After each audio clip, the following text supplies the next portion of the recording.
গাঙ্গেয় বঙ্গে প্রভাব থাকবে, পশ্চিমাঞ্চলেও প্রভাব থাকবে। তারপর ছত্তিশগড়ে গিয়ে দুর্বল হবে এই নিম্নচাপ, যার ফলে কিন্তু আজ বিকেলের পর থেকে বৃষ্টিপাত খানিকটা কমতে পারে বলেই জানাচ্ছে হাওয়া অফিস। গভীর নিম্নচাপের প্রভাব আজ দুপুর পর্যন্ত থাকছে। অত্যন্ত ধীর গতিতে এটি এগোচ্ছে, ঝাড়খণ্ডের দিকে এগোচ্ছে। এটি বাঁকুড়া থেকে 50 কিলোমিটার দূরে অবস্থান করছে। এটি গাঙ্গেয় বঙ্গে এর প্রভাব থাকবে। লাগাতার বৃষ্টিপাত চলছে গোটা দক্ষিণবঙ্গ জুড়ে।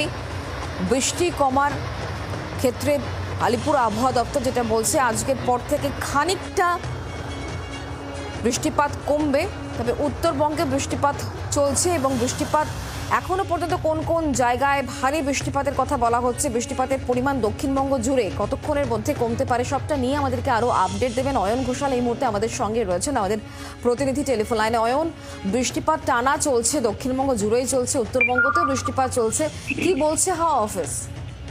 দেখো, আবহাওয়া দপ্তর এখনো পর্যন্ত যেটা জানাচ্ছে সেটা হচ্ছে দক্ষিণবঙ্গে এখন যেরকম বৃষ্টিপাত চলছে এর পরিমাণ, তীব্রতা এবং ব্যাপকতা বেলা 12টার পর থেকে অনেকটাই কমবে।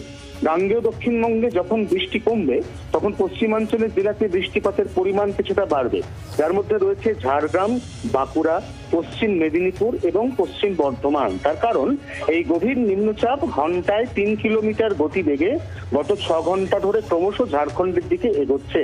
বিকেলের মধ্যে এই গোটা সিস্টেমটা সম্পূর্ণভাবে ঝাড়খণ্ডের দিকে চলে যাবে এবং কাল থেকে গোটা বঙ্গের আবহাওয়ার উন্নতি হবে। দক্ষিণবঙ্গে সার্বিকভাবে কাল থেকে বৃষ্টিপাতের পরিমাণ অনেকটাই কমে যাবে। তবে শনিবার পর্যন্ত দক্ষিণবঙ্গে কিছু কিছু জেলায় বিক্ষিপ্তভাবে হালকা বা মাঝারি মাপের বৃষ্টিপাত হবে।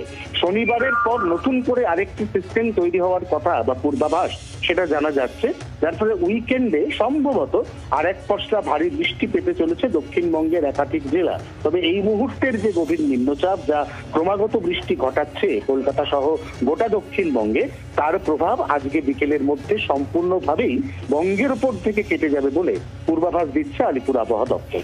দক্ষিণবঙ্গের ক্ষেত্রে যেমনটা জানাচ্ছে অয়ন, সেক্ষেত্রে উত্তরবঙ্গের কথা কি বলছে হাওয়া অফিস? উত্তরবঙ্গেও কি এই সিস্টেমটা জারি থাকবে?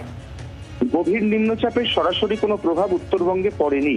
উত্তরবঙ্গে এখন যে বৃষ্টিটা হচ্ছে সেটা হচ্ছে গভীর নিম্নচাপ যখন এখানে দানা বেঁধেছে তখন তার প্রভাবে মৌসুমী অক্ষরেখা যে এই মুহূর্তে বীরভূম এবং মুর্শিদাবাদের ওপর দিয়ে একেবারে মালদা এবং উত্তর দিনাজপুর হয়ে ত্রিপুরা পর্যন্ত চলে গিয়েছে, সেই মৌসুমী অক্ষরেখা সক্রিয়, যার ফলে উত্তরবঙ্গে বৃষ্টি হচ্ছে। তবে উত্তরবঙ্গের বৃষ্টির পরিমাণ বা ব্যাপকতা কখনোই এই গত 72 ঘন্টায় দক্ষিণবঙ্গের অনুরূপ ছিল না। উত্তরবঙ্গে মোটের ওপর হালকা থেকে মাঝারি বৃষ্টি হচ্ছিল, যে বৃষ্টিও বৃহস্পতিবারের পর অনেকটাই কমে যাবে বলে জানাচ্ছে আলিপুর আবহাওয়া দপ্তর।